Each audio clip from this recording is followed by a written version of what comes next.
etapa comienza en la política de Suecia con la renuncia de la primera ministra Magdalena Andersson. Esto tras conocerse los resultados de las últimas elecciones, donde el bloque de partidos de izquierda obtienen 173 escaños en el Parlamento sueco versus los 176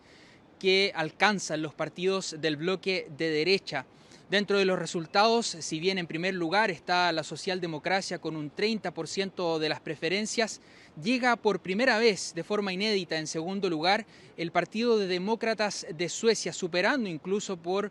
cerca de un punto porcentual al Partido Conservador, al Partido Moderado. Este resultado histórico de este Partido de Demócratas de Suecia de extrema derecha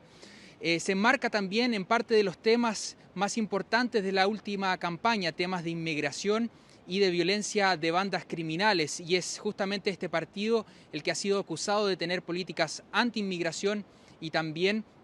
de ser un partido racista, así lo han dicho algunos de sus rivales políticos, pero lo cierto es que obtuvieron en estas votaciones su resultado más importante y que marcará también lo que viene para adelante con un próximo gobierno. Ahí escuchábamos distintas opiniones respecto de lo que ha sucedido con las elecciones, pero lo que ya ha comenzado a partir de la renuncia de la primera ministra, la socialdemócrata Magdalena Andersson, son las negociaciones de los partidos del bloque de derecha para saber si finalmente será Ulf Kristersson, el líder del Partido Moderado, quien asumirá como nuevo primer ministro.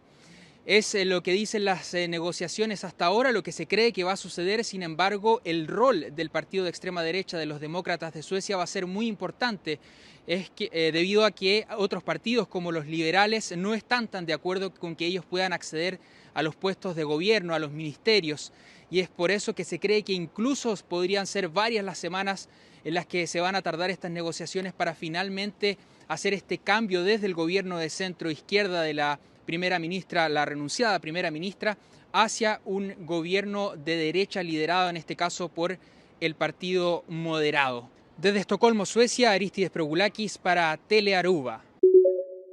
Lamentablemente hoy se suscita un incidente, y esto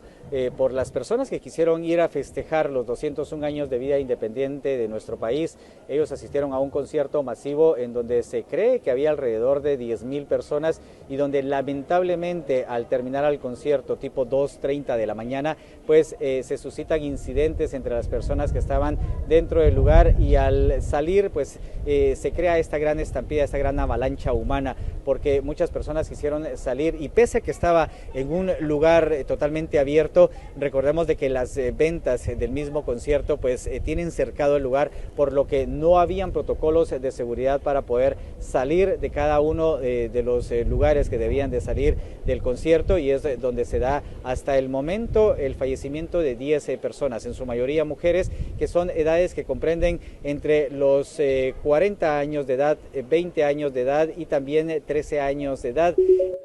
Hola, muy buenas noches. Los saludamos desde Londres, en donde tras la primera jornada de Cámara Ardiente, en donde la gente pudo despedirse de la reina Isabel II, se hacen balances. 9 horas en promedio tuvieron que pasar las personas que esperaron para entrar a Westminster Hall para darle el último adiós a la monarca. Y las autoridades están advirtiendo que durante este fin de semana, el sábado y el domingo, se espera la mayor afluencia de gente. Eso sí, han advertido que las personas que pretendan entrar a Westminster Hall deben llegar a la fila antes de las 12:30 del mediodía del domingo si tienen esperanzas de poder despedirse de la reina, puesto que la Cámara Ardiente se cierra el lunes a las 6:30 de la mañana. También conocimos que 6 personas fueron detenidas porque intentaron ingresar a escondidas a sus mascotas, y que hubo varias personas que durante esta larga espera tuvieron problemas de salud y tuvieron que ser auxiliadas por paramédicos. También es el mismo día de hoy, se conocieron las imágenes de uno de los custodios del catafalco de la reina Isabel II, que se desvaneció previsiblemente por el cansancio. Nos despedimos con el Tower Bridge de fondo. Andreina Solórzano para Telearuba.